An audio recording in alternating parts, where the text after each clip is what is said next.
Hey Chris, What's up, Jason? just wrapping up before vacation. Oh yeah, that's right. We'll have some fun, right? Yeah, we're going to Vegas. It's weird though because like we're ahead on recording, so like by the time this is out, I'll be either dead or back from Vegas. So You make us sound like responsible adults. it's exciting times. How are you? Doing good, staying indoors. It's cold out, so and keep it warm. You know me staying indoors if it's warm out too. Uh, Today I am so very excited, as I know you are, to bring our guest on the show. Adam, do you mind giving a quick introduction? Hey, yeah, sure. So my name's Adam Wathan. I'm a software developer and entrepreneur who does a lot of stuff in mostly kind of the Laravel ecosystem. And I've also am the creator of Tailwind CSS. Thanks for having me on, guys. We're glad Yeah, to have we're you. really excited. So I guess we'll just kind of dive right in. How did you get started in programming?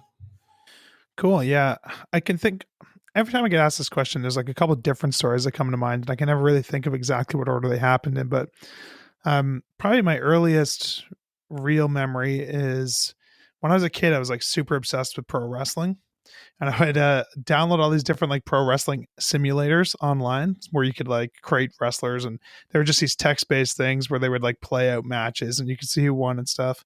And in my search for like the perfect wrestling simulator, one day I came across this like blog post that was like how to create your own wrestling simulator in QBasic. I was like, oh, this is interesting. So that kind of is what got me started just like playing around and realizing that you could make the computer do stuff with like conditional logic and stuff like that. So that was kind of like the where I first got introduced to it.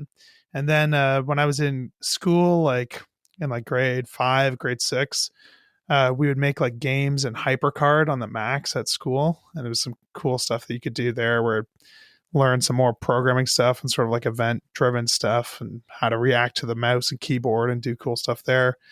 Then, it just got into the web and browsing the web and spending all my time on it and wanted to make my own websites and stuff. So I figured out how to do that and eventually started taking programming courses in high school once they started offering them. So did that, went to university for computer science, only did a year of that and then dropped out to focus on other stuff because just wasn't into the whole university vibe. And then I was recording bands for a living for a while after that. This was a few years later, and I found myself wanting to like add features to the software I was using. And the tool I was using was this program called Reaper, created by the guy who originally created Winamp. And it's a really, really hackable like audio editing software. So you can like write plugins and stuff for it in Python or C++. So I started like kind of teaching myself just enough Python to try and write some of these little extensions that I wanted for it. And eventually I got to the point where I found I was having more fun sort of trying to enhance this tool than I was actually recording bands. And it kind of reminded me of my sort of passion for programming that I'd kind of let go since I was in university, like 6 years prior to that or 5 years prior to that. So then I went back to college for software engineering, which was a much different environment than university and much more practical, much more almost like apprenticeship like in terms of like doing like real projects and stuff like that instead of just listening to lectures. And that kind of resonated with me a lot more. So stuck with that, did that for 2 years and then found myself in the world of web application development, working for agencies and stuff. So that's kind of the whole history before we get to more or less where I am now. So is that when you started getting into Laravel and PHP and stuff? Yeah, I started getting into Laravel in college, basically. So by the time we were in like our second year, we had a lot of very self-directed projects from a technology perspective. So they'd be like web based, but you could basically choose whatever you wanted. Most kids were doing stuff with uh, the .NET like MVC3 framework thing. But I was like the only kid in the class that had a Mac instead of a Windows computer. And I didn't really love like booting up boot camp or whatever to work under the Windows environment. So I was trying to figure out like what can I do natively on my Mac. And in my head, I just kind of had it like the only tools that you can use for building like web stuff. And this was based on my like memory of web development from my teenage years. Is like, well, if you want to accept a form submission, you either do that in like JSP, ASP, or PHP. So I thought, okay, well, why don't I like check out like what's going on in the PHP world? And this was like well before I realized that actually you can write basically any language on the server. So this is why I wasn't like exposed to things like Rails or anything right away. So I just started looking into PHP and learned about like Code Igniter. And this was like pretty early days for Laravel. I think like Laravel 3 had just come out. So I read some tutorials and stuff for that and kind of picked that up. And eventually, by the time I kind of got exposed to some of the other ecosystems that were out there, like Ruby and Rails, for example, I was just like too productive with PHP to leave. So I've been sort of shackled here ever since. That we were like looking at Laravel at the exact same time. So like 3.0 had just come out is when I started getting into Ruby. And I was like, I remember like trying to Google articles like Laravel versus Rails. And like Laravel was so fresh, there weren't those articles. Yeah. Well, that's awesome. I'm so glad to hear you talk about the wrestling simulator because I totally did those as a kid. I didn't write my own, but I thought those were the greatest thing. Yeah, it's pretty fun stuff. Most of the ones I went to were like on GeoCities. Yeah, there was like a bunch of like online like wrestling role playing stuff, which is so funny to think about now. But yeah, and people would like, they would create their own characters or whatever, and then whoever was running the site would run like the simulations in there. And like I think the one I remember most was called like Zeus, and there was another one called like TNM, I think, which was like paid software, so I could never get access to it. But yeah, it's kind of funny. So the first time I had an opportunity to meet you, it was at Laracon 2016, and I had heard you several times mention like different things in the Ruby world, I guess, different like ideas and patterns that's like kind of popular in Ruby and Rails. Yeah. And so I was just kind of curious, as like a PHP developer and all the other things you work on, how has Ruby kind of influenced that? Yeah, so I think I don't do as much like back-end web development these days as I used to. But when I was like really in my peak of like trying to learn everything that I could and building lots of stuff on the back end, either at agencies or for school or whatever, Rails sort of was this ecosystem I kind of discovered by accident somehow, just like browsing around like articles and tutorials on the internet, where it was like, man, it feels like every problem that people are discussing in like the PHP world, like people were talking about this like 5 years ago in the Ruby world, and there's all these like best practices that have emerged and all these different solutions and stuff. So when I started to realize that, I started paying like a lot closer attention and like going through some of these like old articles and reading everything on like the Thoughtbot blog or like watching like the Destroy All Software screencasts and stuff like that.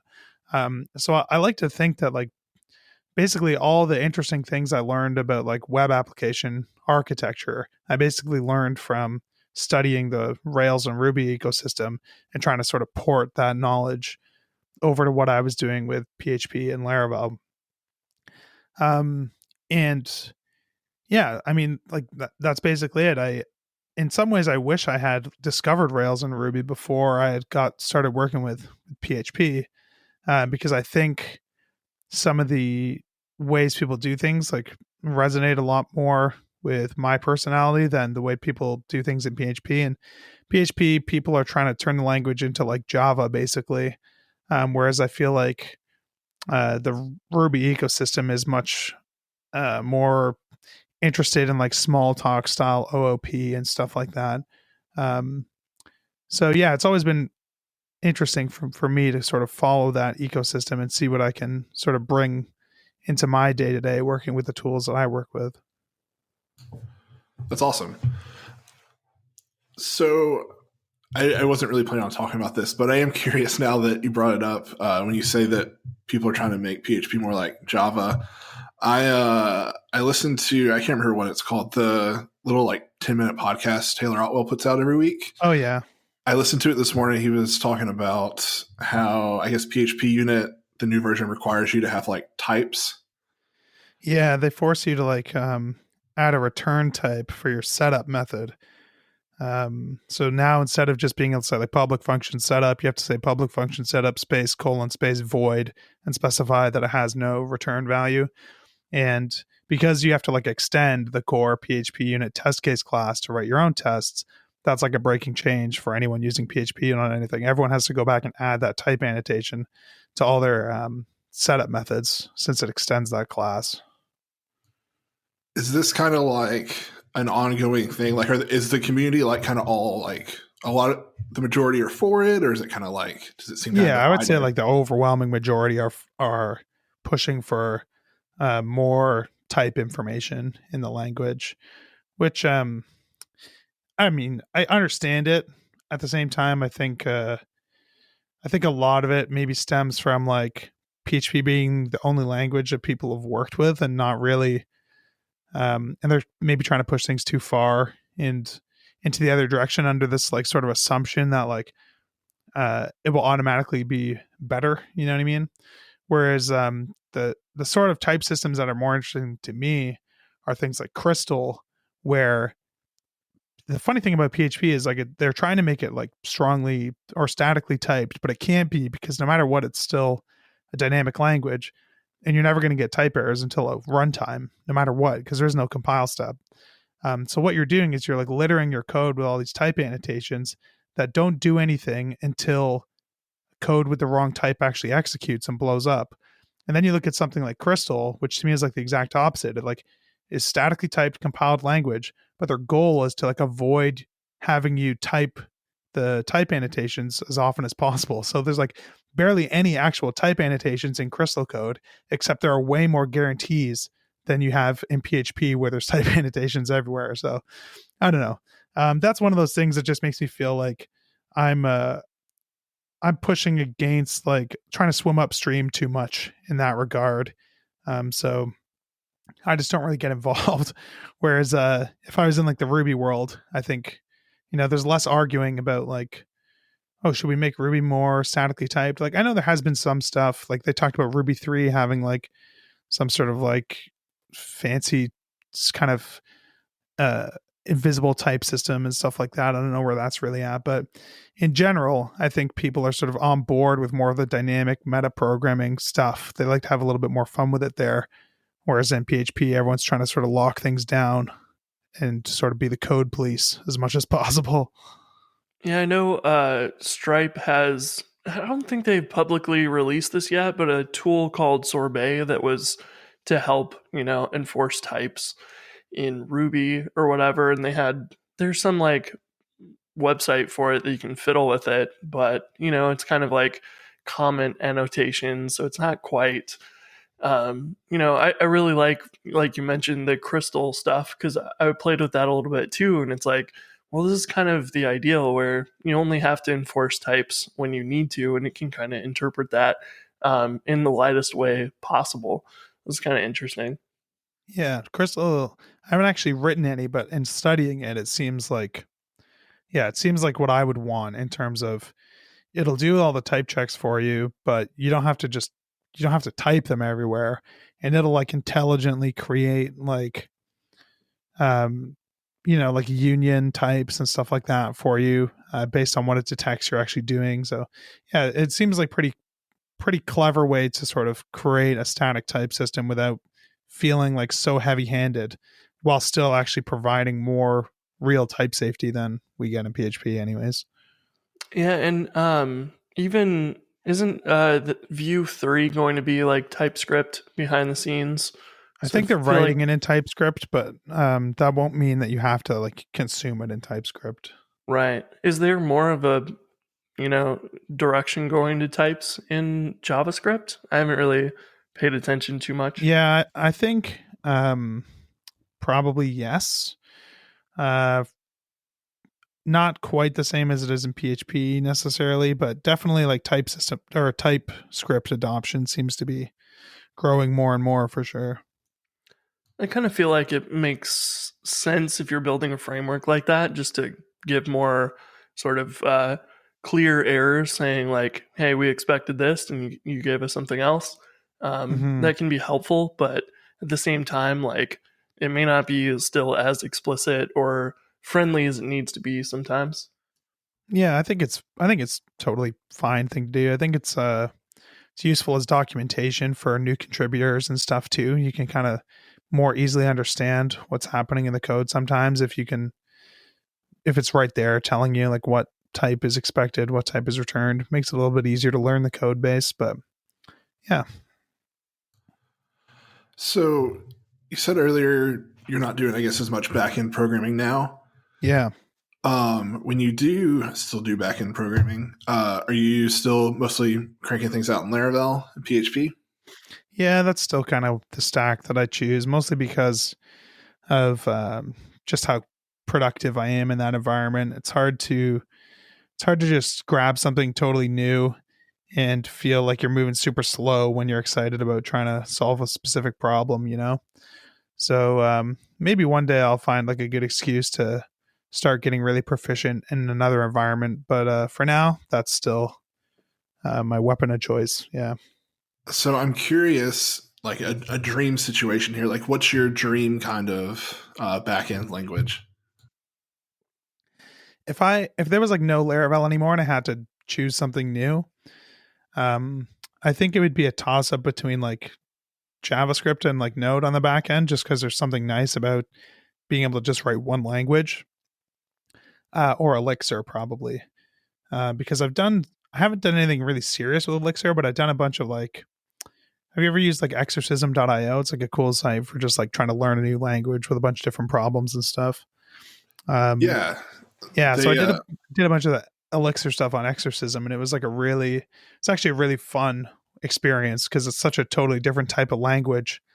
Um, and kind of like stretch different parts of my brain that I don't normally get to work using the tools that I normally use. So I think it would be fun to do something like that, like a purely functional language on the back end. And even if I was going to do Node, I would probably try and approach it in sort of a functional way, just as a fun sort of challenge. But yeah, those are sort of the two things that are most interesting to me. Like I think Ruby on Rails was also a great um, kind of ecosystem too. But these days, if I had the choice, I think I would like to push myself more in the functional direction, just because I feel like there's a lot more for me to learn there because it's still so fresh for me. So One of the things Chris and I talk about a lot together, not on this podcast, and also kind of on this podcast, is like how jealous we are of like Laravel and the ecosystem, mm, because like Rails is great and like mature, but like Laravel solves all these like little problems that like always keep coming up. Like whenever I like go to build an application, and it just like I don't know it. I just look at it with envy, which is yeah, I think it has probably the most fleshed out ecosystem of really any like comparable backend framework. Rails is definitely the closest one. But that would be like the worst part about switching to something else is there's just no tools like the ecosystem is just not as fleshed out. Like if I had to choose a back end node framework right now, I wouldn't even know what to pick. Like Express isn't really even a framework, you know what I mean? You still have to kind of do everything yourself. I think there's Adonis JS, which looks pretty cool, but it also kind of looks like so heavily inspired by Laravel that I almost wonder if um, it makes me kind of think like, is this like the best way you could possibly design a JavaScript framework? Like or are you sort of like carrying baggage from PHP because you're so inspired by this other framework instead of like sort of rethinking things from the ground up? What makes the most sense based on how we do things in this ecosystem? And then with like Elixir, there's Phoenix, but I'm sure there's still like such a lack of the equivalent of gems for all the different stuff that you would want to be able to do without having to write it all yourself in the Elixir world because it's still really young. So yeah, I think no matter what, you'd find yourself having to write a lot of code by hand that normally you'd be able to pull in some battle tested library for. yeah. Speaking of new things, Do you want to give us an introduction to what you're working on now, which is Tailwind CSS? Yeah, sure. So Tailwind CSS is, I call it a utility first CSS framework. So kind of unlike maybe a more traditional approach to CSS where you're sort of writing your HTML and sort of applying, quote unquote semantic class names to things based on like what the content is. So maybe it's like div class profile and div class profile image, that sort of thing. And then opening up your CSS file and sort of, creating classes based on the names defined in the HTML and styling them however you want, sort of flips the whole thing on its head, where the idea is that your CSS um, is as reusable as possible and as unopinionated about where it's being used as possible. And you're just actually applying the classes in your HTML that give you the appearance that you want. So, sort of blasphemous and sort of heresy, probably, to a lot of people who um, drank the semantic CSS Kool Aid. But I find it to be a pretty productive way of working. So, um, yeah, it's interesting, I guess, how it's kind of works. It's a post CSS plugin, which I don't know that there's really much else out there that's like a full fledged CSS framework distributed as a post CSS plugin. So to use it, you kind of just dump it in your post CSS plugin chain, right where you'd have like auto prefixer, for example. And there's a configuration file where we let you sort of specify your design systems. You sort of it's kind of equivalent to like your Bootstrap variables file or something, where you specify like all the font sizes that you want, all the colors that you want to have in your color palette, what sort of your spacing scale is for your margin and padding, what any sizing scale you want to specify if you need to apply widths and heights to things, what your uh, different typefaces that you want to use, so like a list of font families that you want to use, and then in your CSS you just drop these little markers like we have these custom at rules that they're called. So imagine like a media query where you see like at media, whatever. But we do like at tailwind and then just a string at the end that represents sort of the bucket of CSS that you want to dump out. So there's like three right now. There's at tailwind preflight, which is our base styles, at tailwind components, which is where any component styles get rendered, and at tailwind utilities. So the idea is that in your CSS file, you sort of place these three directives, one at the very beginning, the components one sort of goes in the middle, utilities one goes at the end, and you can put any custom CSS sort of in between those directives wherever it makes sense. And then the post CSS plugin basically just rips through your CSS and finds those directives and rips them out and replaces them with all the generated CSS based on the information that you've kind of given Tailwind in your configuration file about your design system. And that generates tons and tons of these little utility classes like BG red or text small or underline or all these flexbox utilities, and they're all generated responsively too, so you can apply different styles at different breakpoints. So if you wanted to have something that was red on small screens, it would just be BG red. If you wanted that to change to green once the browser hit like a medium screen size, you would add MD colon BG green. And if you wanted it to change again on large screens, you do LG colon BG blue or something. So basically every class in the whole thing is responsive by default, but that's all configurable anyways, even if you want to change it. So yeah, the idea is you basically get thousands of these little classes. You use those to sort of design in your HTML. And yeah, that's kind of the brief introduction. Yeah, I don't remember when I first used it, but I remember, I think we've all probably had the experience of like you install Bootstrap and then you want to customize it, but you get down to okay, we've tweaked a bunch of the main components, but like you can see very clearly when someone has gone and taken Bootstrap and customized everything except for the buttons because you have to go undo a bunch of styles to get them to look the way you want. Yeah. And that like was just like okay, we want to dump in, you know, all of Bootstrap and then tweak it on top. And it just didn't work out as easy as you would think it would be. And like Tailwind kind of starting from scratch and building up to that makes it so much easier, at least from my experience, to, go build your custom design thing, but also still produce the same component level things like button primary, and so on. Yeah. Yeah, I think that's a good point. I think that's That's one thing that we definitely intentionally designed the framework to fight against is anytime you have to pull in a framework and a change that you want to do involves like trying to undo stuff that's already there, it feels like you're sort of fighting a losing battle. CSS is like much more straightforward and maintainable when you're building up, like you said, instead of having to try and like revert styles that have been put in place for you. So we try really hard with Tailwind to make sure we never provide anything that's applying enough of an opinion that you might ever want to undo that opinion, which in practice means we end up not providing any classes that really do more than one CSS property, except for a couple places. And even those I might reconsider in the next kind of breaking release. Yeah. How has the response been to the framework? Pretty good, really. I mean, I think we've got, I don't know, let's check the old GitHub. Definitely thousands of stars on GitHub, like almost 9,000 stars on GitHub.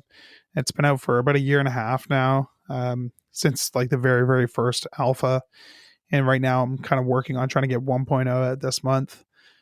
So yeah, the response has been pretty good. It's a pretty controversial way to write your CSS and your markup, but there was a bunch of other tools that sort of came before Tailwind that took a similar approach, but were just not quite as easy to customize.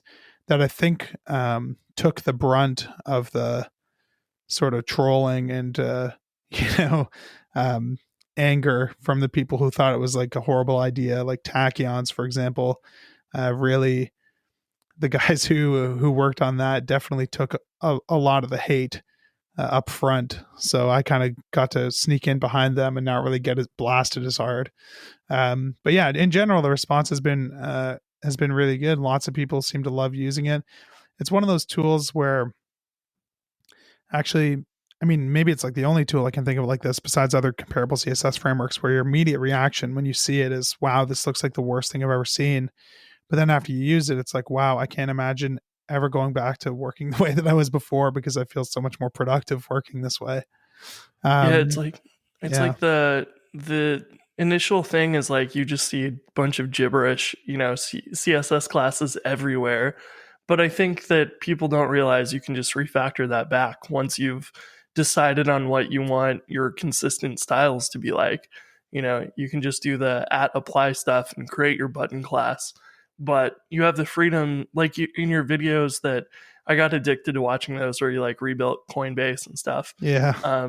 Those are just so fast to go through and iterate through that. Where, I remember I'd have to just to take a designer's PSD or something. I'd have to just go manually write out my selector and then go find write that out. And then if you did any sort of nesting too with SCSS or whatever, you could work yourself into a corner where you're like, okay, I need this widget now on a different page, and I'm going to have to pull all of this out to a higher level instead and stuff. And like that just, I guess it's just sort of this gut reaction of like, you're kind of just polluting all your HTML, but it's, people don't realize that that's like step one, but step two is to go back and refactor it. Yeah. And I don't even know if you necessarily have to refactor all the time, but I try to like let it be sort of very pain driven, right? So if I use 9 classes to create a button and then I find myself using those same 9 classes in 3 other places to create a button that looks the same, then yeah, I'm going to want to solve that duplication problem, right? And yeah, like you mentioned, we have this concept in Tailwind of basically giving you the ability to compose new classes out of existing utility classes using this add apply directive, basically. So you could basically copy and paste the class list from your HTML, head over to your CSS and create a new component class like button primary, and then just say add apply and paste in the list of classes you were using in the HTML, and then replace the classes in the HTML with button primary. And now you have a single source of truth for all that stuff. But there's plenty of other things I find where I just never actually run into any pain. So like a classic example for me is like a nav bar. I basically never end up with any sites where I've extracted navbar classes because the markup for the nav bar is usually only ever written once, like in some sort of master layout or something. So because I never actually get bit by the fact that there's like duplication and I'm trying to maintain the same class list in multiple places, my nav bar ends up just being littered with like flex, align self, justify between, px4, like all those classes just live right there because they never get duplicated. um I think the other thing to consider is like depending on what you're building and what sort of tech stack you're working with, CSS might not even be the best place to solve your duplication problems. So if you're building something with like React or Vue, and you're kind of doing everything at this like component level already, well, maybe you don't even need to create a button primary class. Maybe you just need a primary button component, and all the utility classes live inside that component. So they're still only defined in one place. And then anywhere you want to reuse the primary button, you're actually reusing the component and not reusing like the CSS class. So it really depends on what you're doing. But yeah, in general, I just try not to worry too much about trying to create abstractions until they sort of prove that they're necessary. And then what abstraction I create sort of depends on the project, whether it's like a very client side rendered component driven thing, then maybe I won't really create custom classes for a lot of stuff.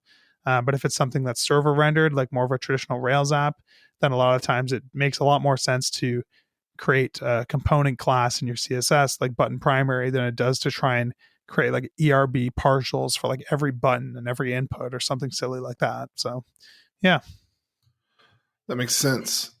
Reiterating on what Chris said too, like, so when I guess the thing that frustrates me the most is like, I'll build something with Tailwind and then I'll go back to a project where we don't have those like utility classes. And I'm just like, this is like miserable now. Yeah.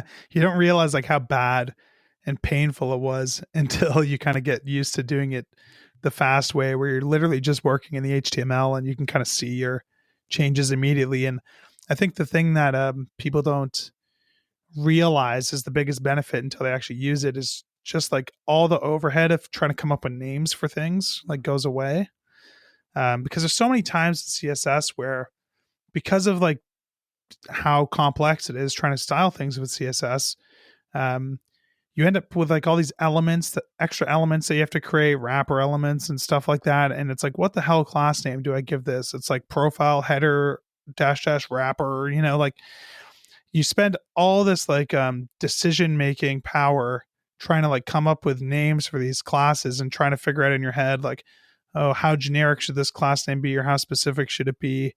And it can really wear you down when you're kind of building out designs. Whereas with Tailwind, I find like I'm just completely unburdened by that, because I don't have to come up with names for anything at all. And when I do, it's a little more obvious what the name should be, because the extraction is like being driven by some duplication where it's like, okay, well, what do these two things have in common? Well, they're both, a card. Okay, well, I'll make a card class or something. So, yeah. Yeah, like by the time you get to that point, it's like you're reusing it so much it's clear what it does. Like, yeah, for sure.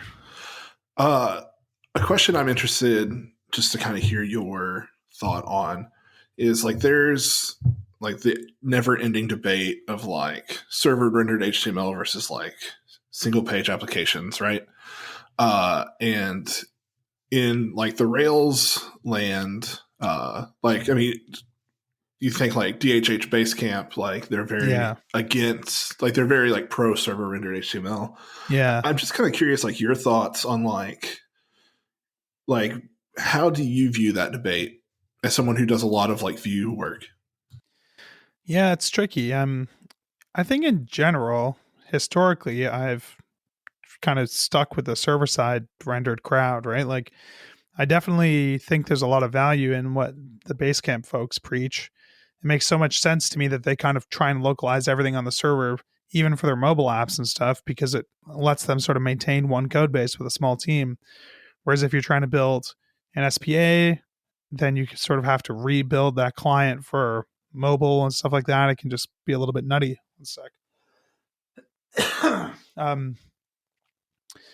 But at the same time, like, I'm sort of intrigued by the idea of trying to build a full client side app, and I've just never done it before.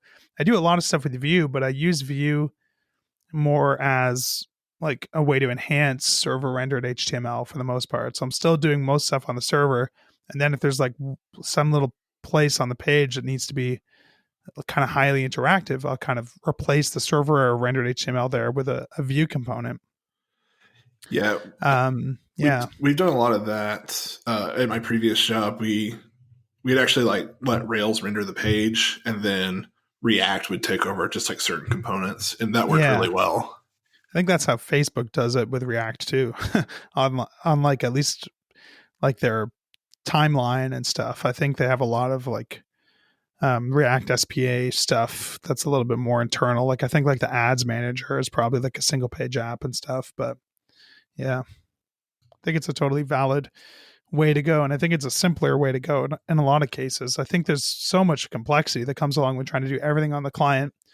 But at the same time, I also feel like the barrier, or sorry, like the threshold for me wanting to put everything on the client is like annoyingly low. Like there's very seemingly trivial problems you can run into where it's easy to think, man, if this was like an SPA, this wouldn't even be a problem. Like trying to maintain state between like two sort of distant parts of a template or something. Like that's something I find myself doing with Vue a lot is say there's like two parts on a page where like clicking a button in the bottom left has to trigger some change somewhere in the top right. Sort of the idiomatic way to make sure that the state is synchronized is to make sure there's like a parent component that holds the state and like passes that as a prop to both of those components, which means that like you have to find like the nearest common ancestor between both these elements that need to synchronize state and turn that into a view component. And a lot of the time it's like pretty quickly, it feels like the whole page needs to be a view component. Or you're trying to do something like something I was complaining about on Twitter the other day is with like the Tailwind docs. I really want it, and it does work this way right now, but it was a pain for us to build it, where when you click an item on the sidebar, you don't lose your sidebar scroll position as like the stuff on the right updates. And that's really hard to do if you're doing a full page refresh. But if you're just updating a portion of the page on the client, like totally trivial. So yeah, I don't know. There's an interesting approach that I've seen a friend of mine doing recently too, which kind of seems like the best of both worlds with a little bit of downside, but in general seems to be pretty cool where he's not doing any server side templates, but he's still doing like server side routing and treating everything as like full page refreshes and stuff. So every page is like a view component. And every time you navigate to a new page, the server just returns basically nothing in terms of HTML, just like the component that needs to render with a bunch of the data that it needs to use. And that kind of lets him make the app feel very like SPA-ish in a sense where like you can have the rich client-side interactions and everything on the page can kind of communicate nicely. But you don't have all the weird complexity where you have to kind of talk to an API to get all your data and figure out how you're going to do API authentication or deal with like authorization rules where you have to like duplicate them on the client and on the server and stuff. Instead, he's able to just like grab all the data he needs in a controller, attach that to the view that's rendering the component, and just basically render this giant JSON blob that goes in as props to the view component that's already sort of pre-formatted exactly the way the component needs. So he doesn't really even have to build an API. Instead, it's almost like his view components can source their data directly from the database on the initial load of each page. But then the trade-off is, of course, you're booting up Vue on every single page that you navigate to, whereas in an SPA, you only pay that like boot up cost once. But at the same time, the way that I do things already, where I'm only just like using Vue for a little widget on each page, I'm already booting up Vue on every page load in that regard anyways. So it's certainly no worse than what I'm doing there.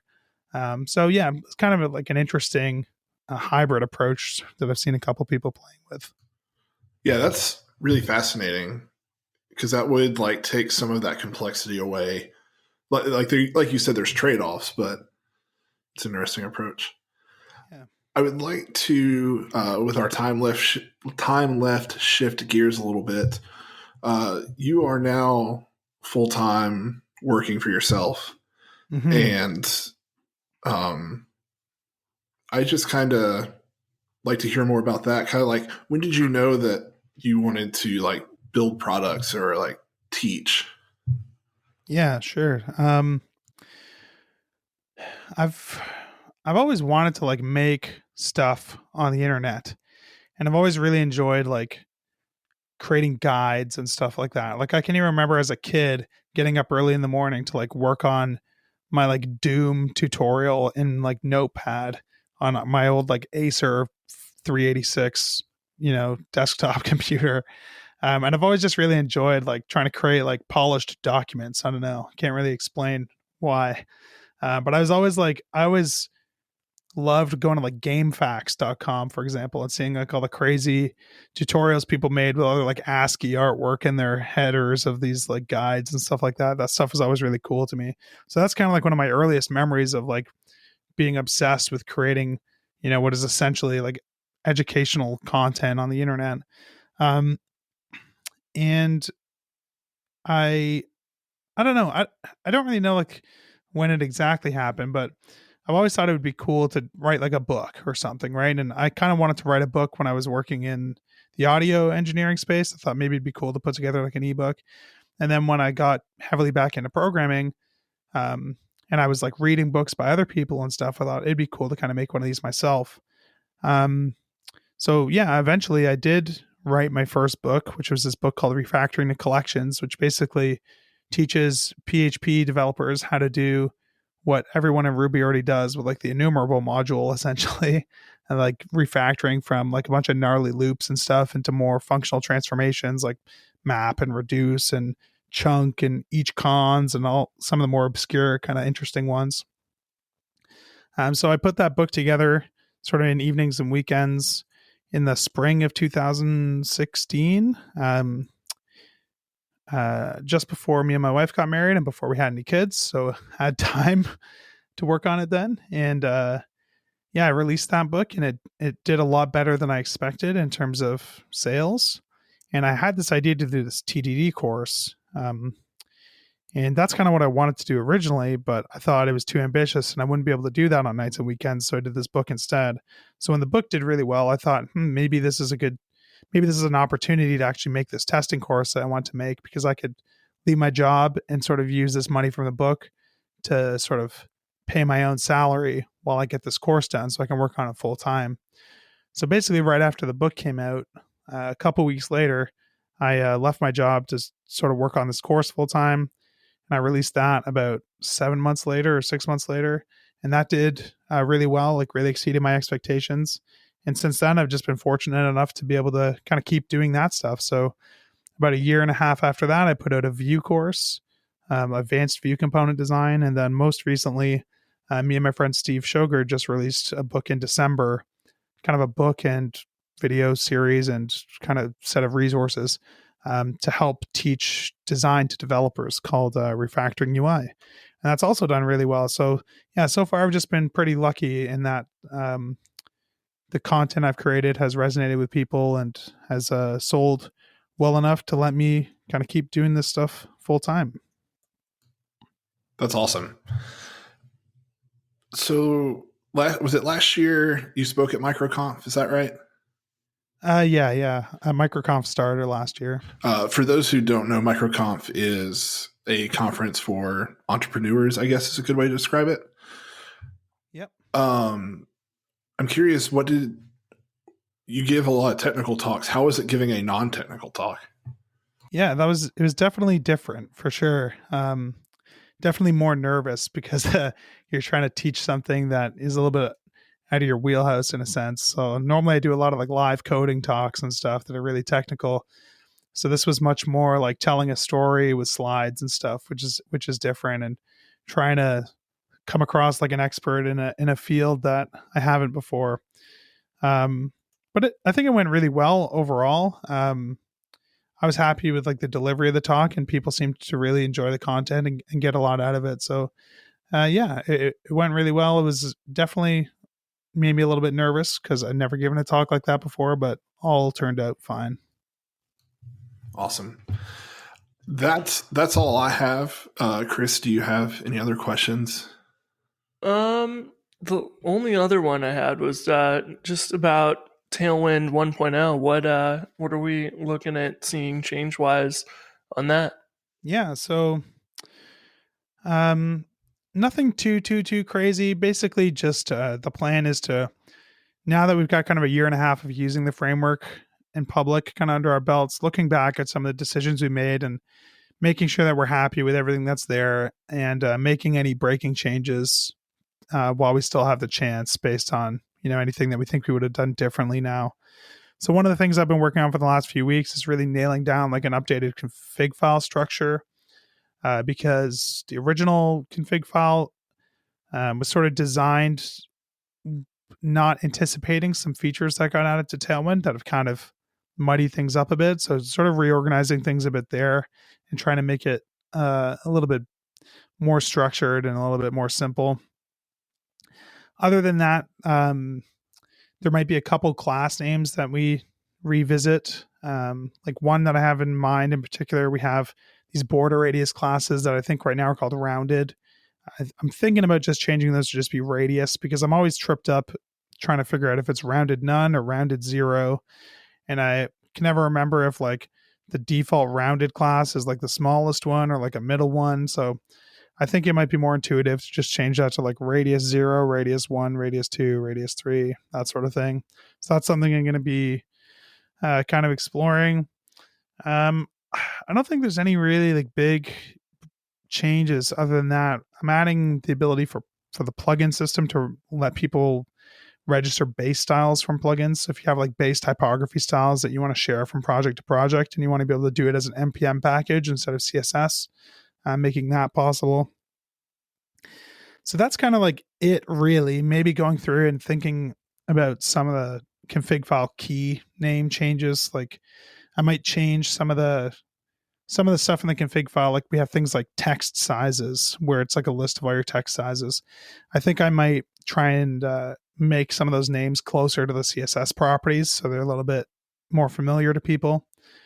But stuff that should be pretty easy for us to like automate the upgrade process anyways. Like give us your old config file, we'll spit out a new one for you with all the changes.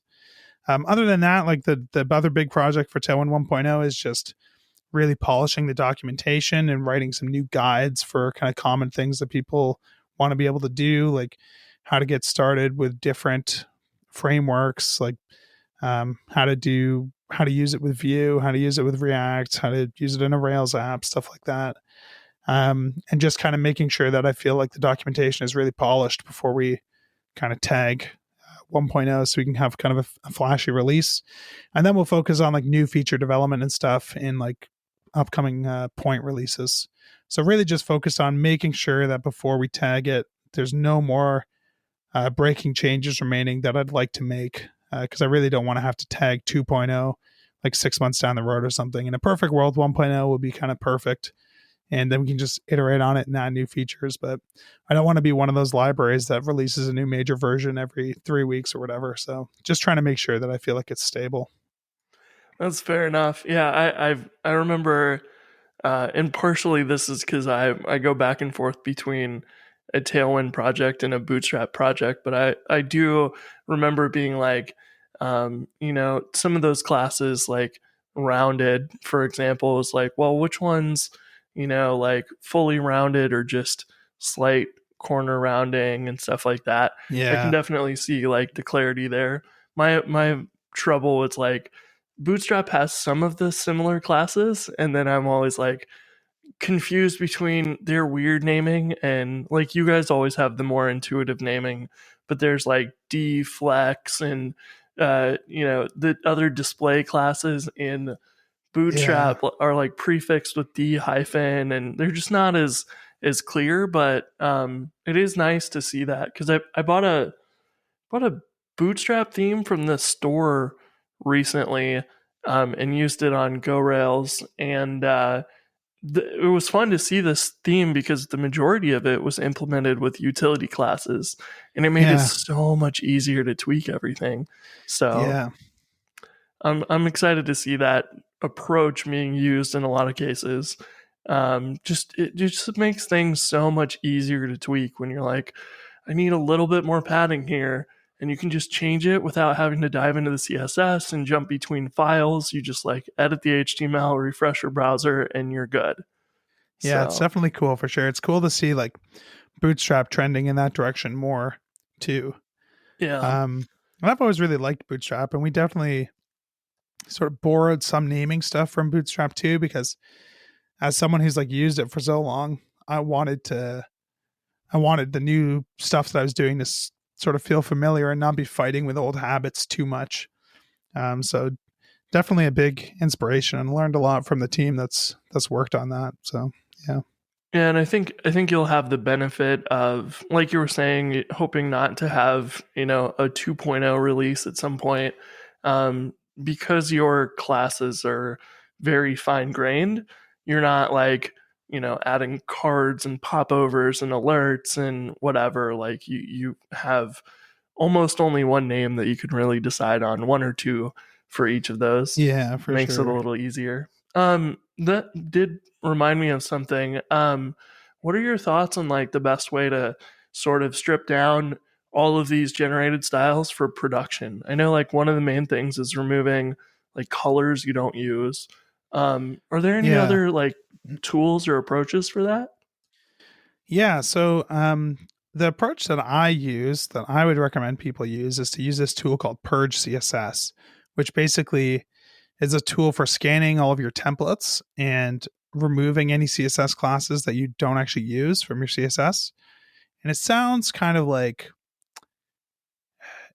like scary at first, because it's easy to think like, how could it possibly work? Like there's so many different ways I could be adding classes. How could it possibly reliably work? How could it catch every situation?